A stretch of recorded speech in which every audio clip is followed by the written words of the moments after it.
Hi, everybody. Welcome to Connections. I'm Deacon Derek Walcott, and I'll be making connections, this new show, with people from all over the world, from people in Trinidad and Tobago, and people of the islands, and wherever I connect with them. You know, we're in a period of lockdown because of the pandemic, and they're reminding us that we need to ensure that we maintain our social distances.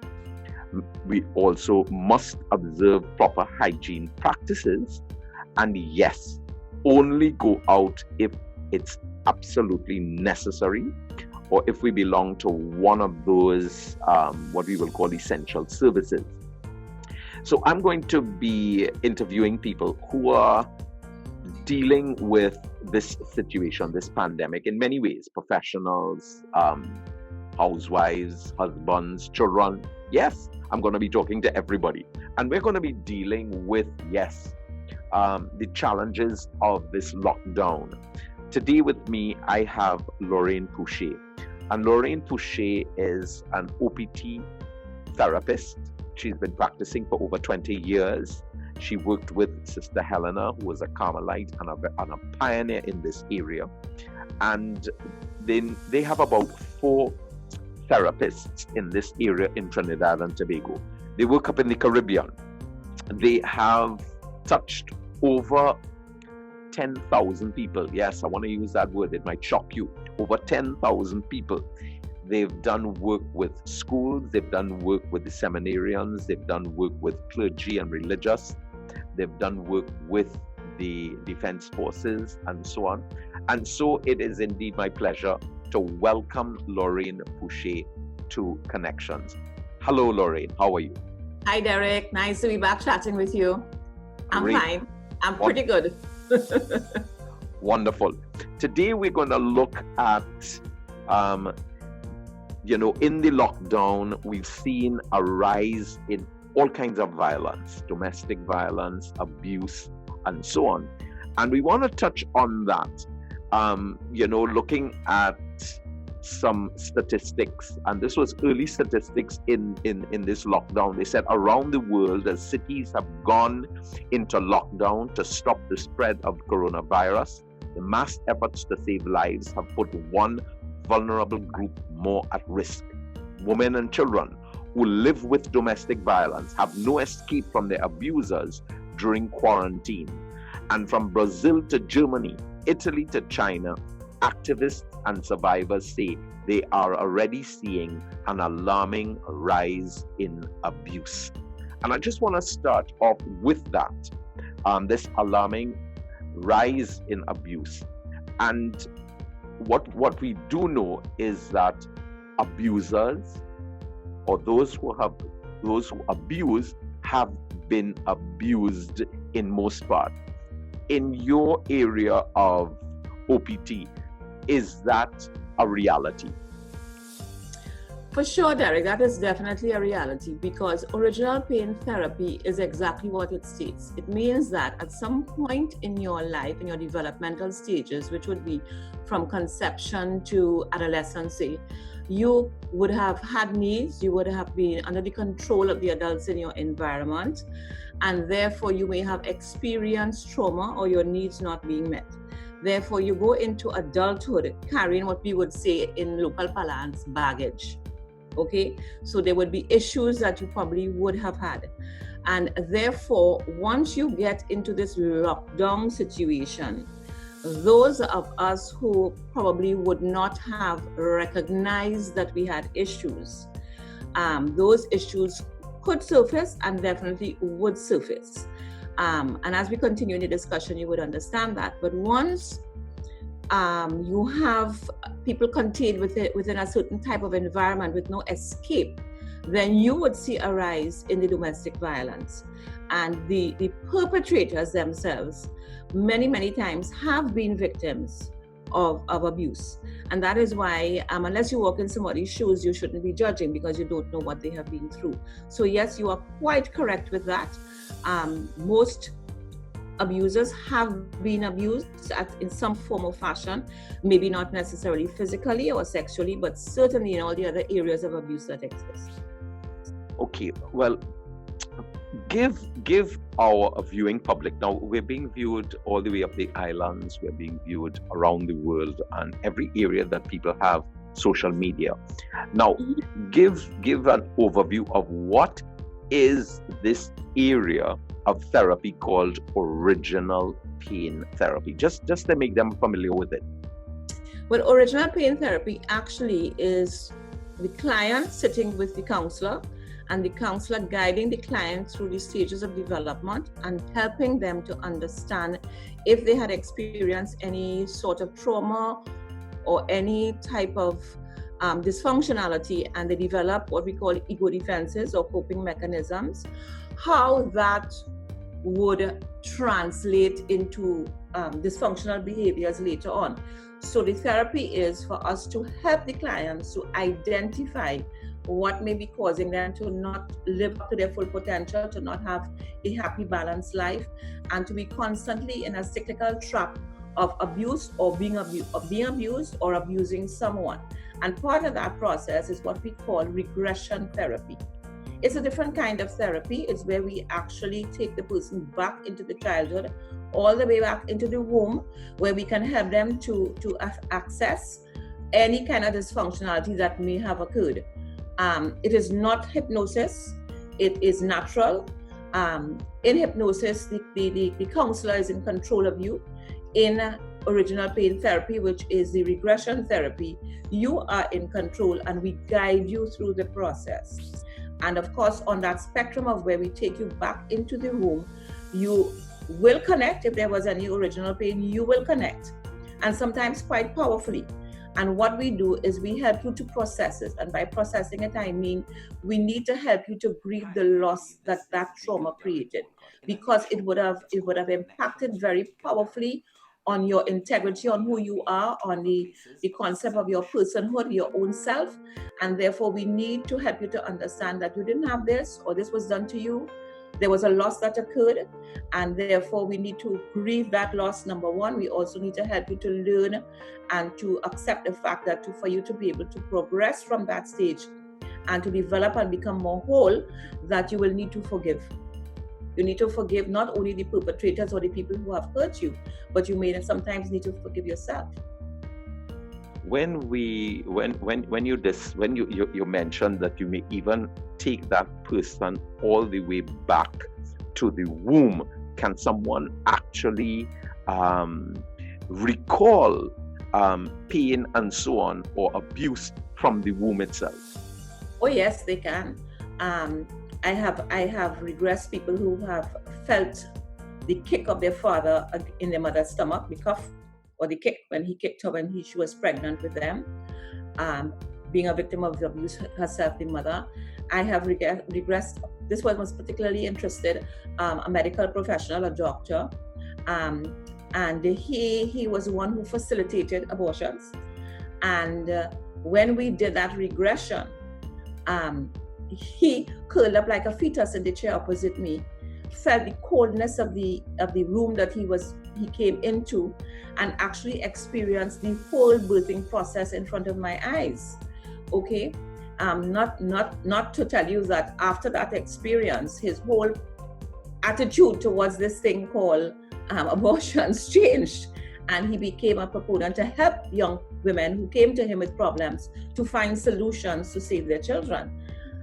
So that's how powerful this work is. You can actually relive and you can connect to the most powerful thing that happens in the womb is that the child, the baby, the unborn baby, actually absorbs the mother's emotions and feelings throughout the 9 months. So if mommy is happy and excited and looking forward to this baby, and daddy is there and daddy is supporting her, then that child comes in to this world with a good foundation. If, however, mommy has any issues, deprivation of food, deprivation of love, the spouse not being around, or the father of the child not being around, or him being very abusive, or she's concerned about anything. So if she has fear, if she has anger, if she has any kind of emotion that may be overwhelmingly negative, it washes over this child's brain like, they call it like acid. And it affects even the way the brain is formed, sometimes causing learning disabilities. so that when because it is interfering with the synapses that are connecting in the formation of the brain. And the child's emotions actually, the mother's emotions actually can become a very deep personality trait of that unborn child. My personal experience, my mother was a St. Lucian. My father was a Guyanese. They met in St. Lucia. They got married. She came to Trinidad to live. Had no friends. Nobody. Separated from her family at a very young age, 18, 19. And she was full of sadness. She felt lonely. My dad worked shift. And she just wanted to go back home. She missed her family, which was very close. And I found myself as an adult would feel very sad and lonely and depressed sometimes for absolutely no reason. And it is when, because things were fine, my husband, my kids, I'm all right, I'm financially secure. And it was when Sister did the regression with me that I connected very powerfully to that. And I understood that that was her issue. It wasn't mine. I was carrying it because she felt that way when she was carrying me. So I went through a process of giving her back her loneliness and her sadness. And I learned how to manage those feelings when they came upon me just out of the blue, to understand, hey, this is not mine. This is my mom's. I need to step aside from that and do the things that will make me feel better about myself. So those are the kinds of things that we do. Okay, so when we are looking now at the situation where we've seen people who've been locked down, we have, and sometimes we have people who have been abused, who are violent, and you have a situation where you have to stay inside. Families have to stay inside. Children have to stay inside. You don't have that ability now to escape, to go to work, to go to school, because of the current pandemic, right? I know that we are now starting to loosen things a little bit, but we still have many of the non-essential services who still have to stay at home. We have situations where husbands or wives may have lost their jobs. So therefore, it puts a lot of anxiety and stress on families. Will things like this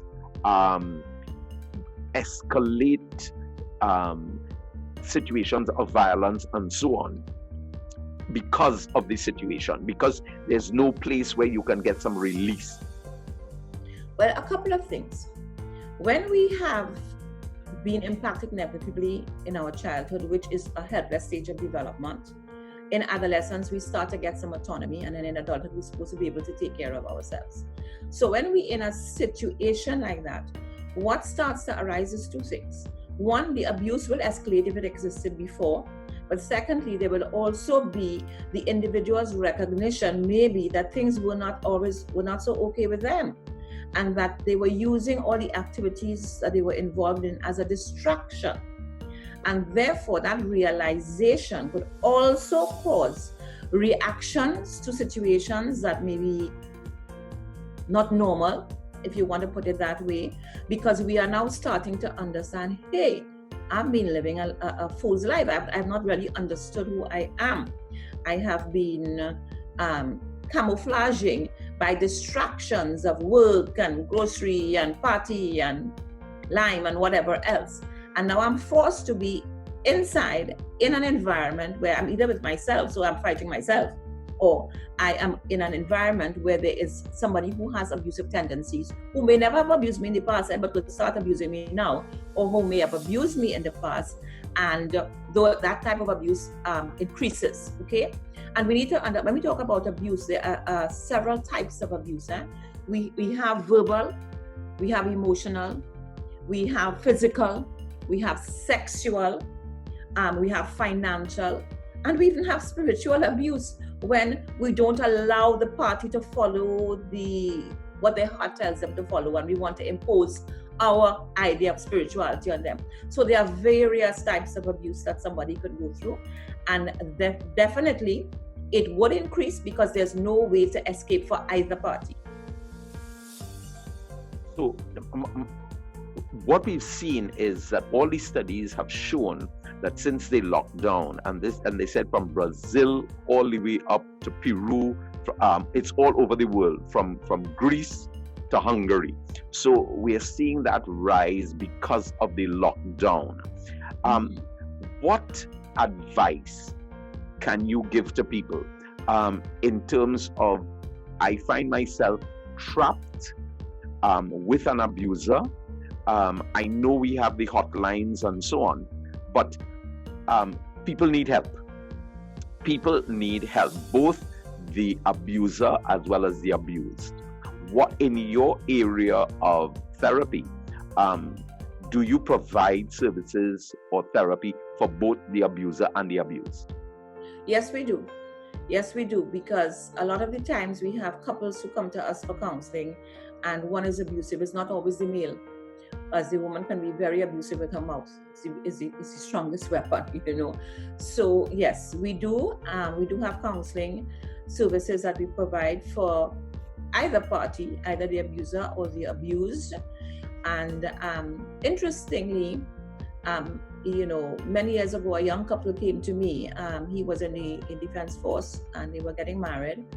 And he was so scared that she was pregnant that he would enact onto his child what he had received from his father. So many times it's passing on abuse because we have been abused. Now, to help them, yes, the association, we have advertised that on a Monday to a Thursday between the hours of 3 to 5, we are available to do telephone counseling if people want to call us, but they just need to let us know beforehand that they would like some counseling, and we would fit them into a session with one of the therapists. The WhatsApp number that we ask them to call is mine, which is 7532775. Send a message and we will contact them to make the appointment. But there are also many other counseling services outside there. Like I know the Association of Psychologists do have that counseling situation. What I'm telling you about for us is free. That during this time of lockdown, that 3 to 5 period window, it's free. However, for us to help abuser and abused, both need to understand why it is they are in this trapped relationship where it's almost it's like a balancing act. You know you're being abused, but you're seeking love so much that any attention is acceptable. You understand where I'm going with this? And we need to be very, very careful, because the problem with the perpetrator most of the times is that they need to be in control, because when they were a child, they were not in control, and therefore they need to be in control of everything that happens, because at the root of that, basically, is a fear that you will leave them and a fear that you will do things that they will not know about, and therefore they will not be in control of the situation. They will always, and no matter how you try to cater to the needs of the abuser, they will always need to have more and more and more control, and therefore you will find that your life is diminishing, you are dying inside, you lose the essence of who you are, and you just become a victim and stay in that place. And most of the time it's because you were a victim in childhood. Now, I just want to ask a real important question here. Mm-hmm. Can this form of therapy help somebody to be able to, first of all, recognize that they have these challenges and to be able to deal with it? Because, you know, so many times you hear it's like a revolving door.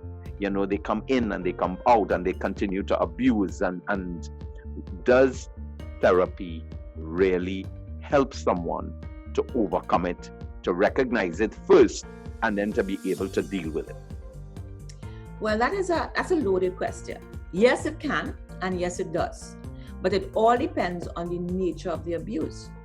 If, for example, there is a medical issue that surfaces because of the abuse that you have encountered, for example, serotonin and noradrenaline levels, chemical levels in your body not being in balance, therefore you can find yourselves subject to aggressive behavior or a very emotional type of behavior.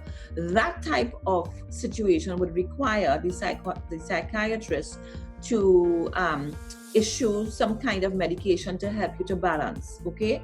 However, what we have found is that in most instances, people can deal with it once they are willing to face it. The thing that stops most people from going where they need to go is fear. okay? But I have found that in the work that I have done over these years, that 90% of people are very willing to embrace it because they are not happy with what's going on in their life.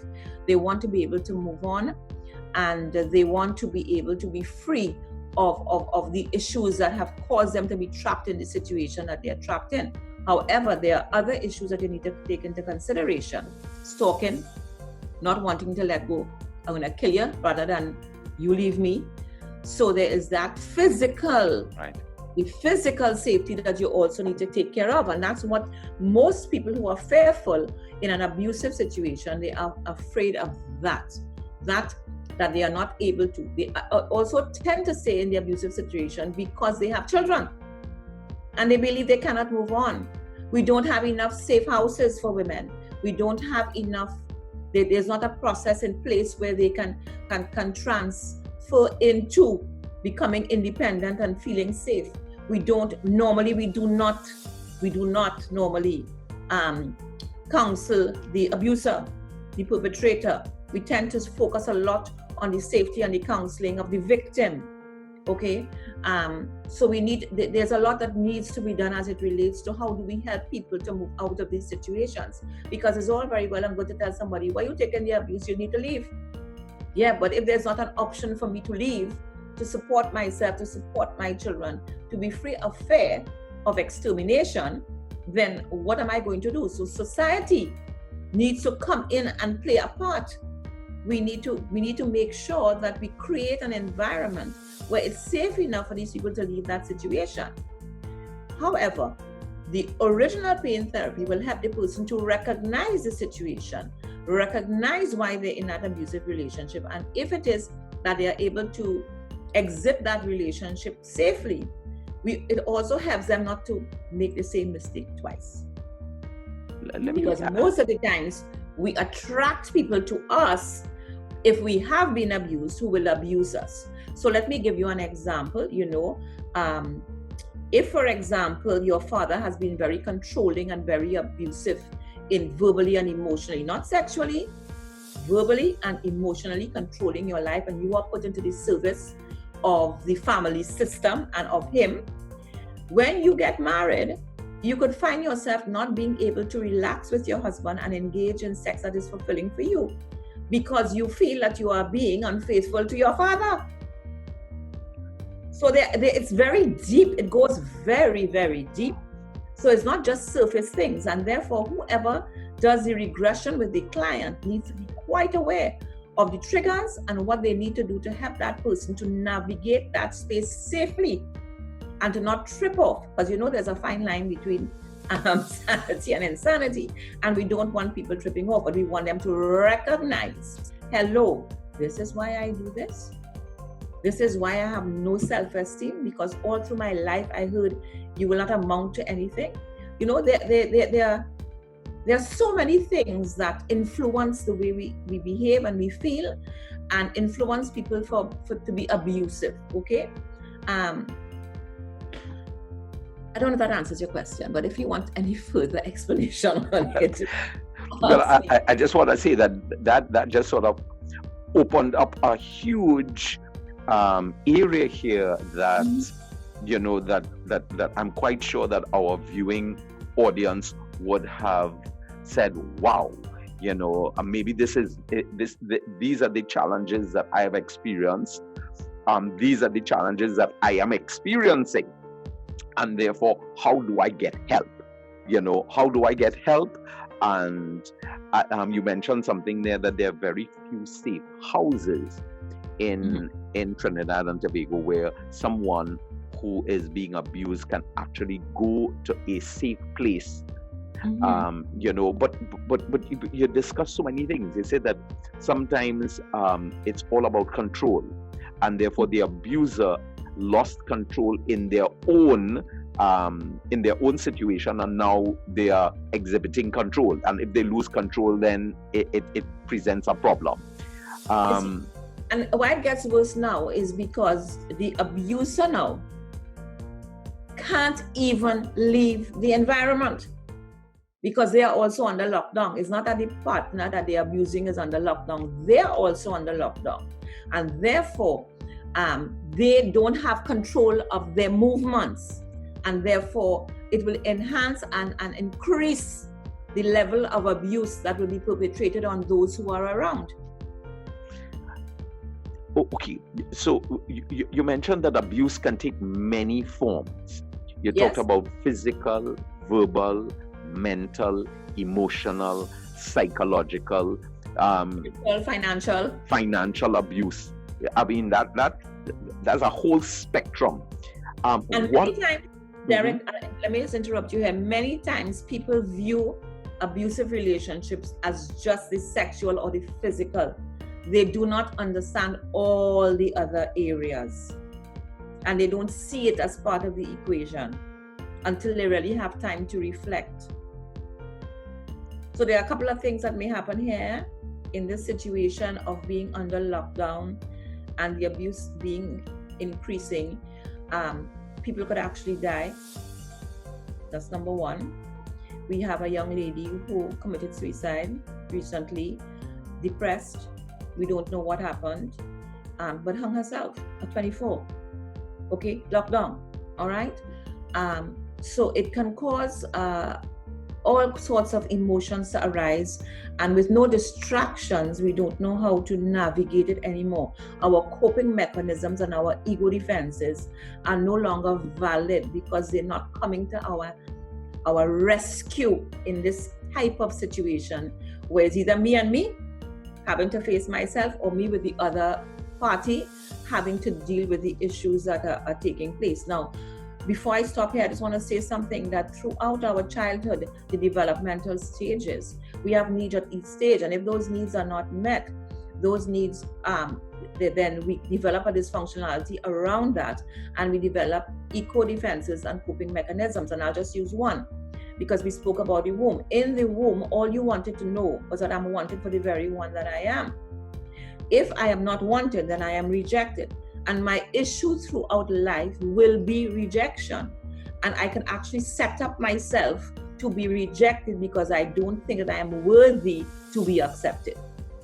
And therefore, I will attract people to me who will reject me in different ways. Wow. So, okay. So therefore, I always no, because many times I say, I tell young ladies, you're going to marry your father, and I tell men, you're going to marry your mother. And and if so, therefore, if my father was an abuser, then is it that as a woman I would be attracted if I experience the abuse in the home, how he abused my mother, and my mother stayed with the abuse, that I would necessarily be attracted to a man who abuses? Yes, because the Wait. You're saying yes to this? Yes, I'm saying yes. Because you see, your father role modeled what man is. Your mother role modeled what woman is. And if woman stayed and took that, then that's the way that I needed to be. And therefore, it could even be, we talk about grooming now, it's like a grooming, because you're role modeling for your children. And therefore, when people tell me, well, I stayed in the relationship because of the children, I'm telling them, well, you have just destroyed your children. Because staying in the relationship because of your children, you are teaching them that that type of behavior is acceptable and normal. And these are some of the issues that we need to help people to understand as they are going through. And one of the things too is that we need to teach our young people how to see the signs of abuse, how to see that this person could possibly be an abuser. Because many times we end up in relationships because we have not seen the signs, because the love feeling and the euphoria and the attention that we're getting is overshadowing those little signals. He calls you, you don't answer because you're at work and you're in a meeting with your boss, and by the time you finish that meeting and you come outside, you see 50 missed calls. That's an abuser. That's a potential abuser. Okay, because if it is that it was an urgent message that they needed to get to you, they'll text you, they'll WhatsApp you. So they're calling you because you must answer me when I call you. That's a sign, and there are many signs that we can identify, and we need to help our children to understand what these signs are. Now, when you've come out of a family system that is abusive and negative, you have to make a decision in your mind that you need to separate from that family situation for a while until you get healthy. Else, what is going to happen is you become enmeshed, engulfed, and trapped in this whole system. And this is what the expectations of that family system are. A good wife who is married in the church will accept the abuse because they can't have a divorce. We need to move away from those kind of things, and we need to help people to understand that first of all, you must be healthy, you must be in control of your life, and it's only then you can develop a good relationship with somebody else. And both victim and perpetrator need to be counseled when there are situations like this. And if the abuser does not want to be counseled, then there needs to be separation, and there needs to be facilities in place to help that take place in a safe way for all parties concerned, including the children. Well, I'm going to make a suggestion here, because I do work in terms of counseling couples and so on, before marriage and while they're married, and sometimes after marriage. Would you say that this is something that couples preparing for marriage should, I guess, go to a course like this, or should attend as part of marriage preparation OPT, original pain therapy, so that they understand themselves and maybe they could understand who it is I'm getting married to, be able to recognize some of these signs? We have been trying to get this original pain therapy program included in the marriage preparation. We think it's critical. We think it's very important for people to understand who they are before they end up with a partner. Because before there were two, there's one. And if each of the ones have issues, those issues are going to end up like a World War III when they get together and it starts to surface. The issues start to surface. So I need to know who I am. My spouse needs to know who he is. Together, we need to know what we want and how we are going to move forward, and can this work? And if it is that we do the course for them after they're married, the horse done bolt from the stable. They need to do it in the preparation for marriage. And the course is a 5-week course, 3 hours, 1 day per week for 5 weeks. And it is an experiential course, an educational course, and so on. Apart from helping people to understand themselves, it also helps couples to understand, as I'm getting into this relationship and children are going to come along, what do I need to do to create the best possible scenario for my kids to become what God created them to be? To become the very best that they can be. And because that starts, who I am is as a result of my family system, my education system, society, the systems in society. I am a result of all the environments that I have been involved in and all the experiences that I have had. And couples, when they do this course, it helps them to understand this is how they need to treat with their children. That doesn't mean spoil. There's boundaries and structures and discipline, all those things will come in. But understanding that the main thing that they need to do is to do it as His grace keeps talking about, love. That is the message of Christ, love. But for me to be able to give that love and to help to nurture and to help my children to become the best they can be, I must first love myself. My spouse must love himself. We must then love each other and then create this family of love where everybody is allowed the freedom to be who they were created to be within structures and boundaries so they don't hurt others. Now, many times we get into relationships and we put what I would like to call the proverbial cart before the horse, so that we find ourselves emotionally tied up like a market crab. I want to use that word because Trinidadians will understand what I mean by that. Yeah. Because we started with, instead of getting to know each other properly, getting to know each other's family and family situations, we ended up getting involved physically and emotionally. And therefore, this sexual bond is so powerful that sometimes it colors our way of seeing, and sometimes we don't see these little warning signs because it's a whole sort of nice feeling. It's all about pleasure, and therefore the pleasure takes over rather than the common sense, rather than us being able to look with a discerning eye. Wait a minute, I am seeing some signs of abuse here. I'm seeing some signs of instability here. The way, as you just mentioned, which is something that I get quite often. She is calling me every 5 minutes, but I'm at work, and vice versa. He is calling me and I'm with my boss. You know what I mean? And if I don't answer the phone right away, who are you with? Why you couldn't answer the phone right away? You know what I mean? So these areas of control, these areas of mistrust, and so on. And so by the time we get married, it's too late for us to back out, or sometimes we're in the pot already.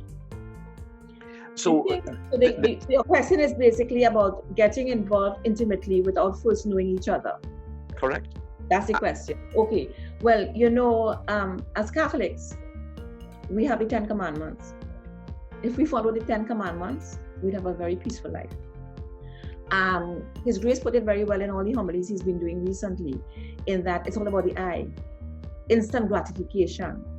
We no longer know about delayed gratification. You understand what I'm talking about? Young people are getting together, and by the second day, they want to jump into bed. 20, 30, 40 years ago, that was unheard of.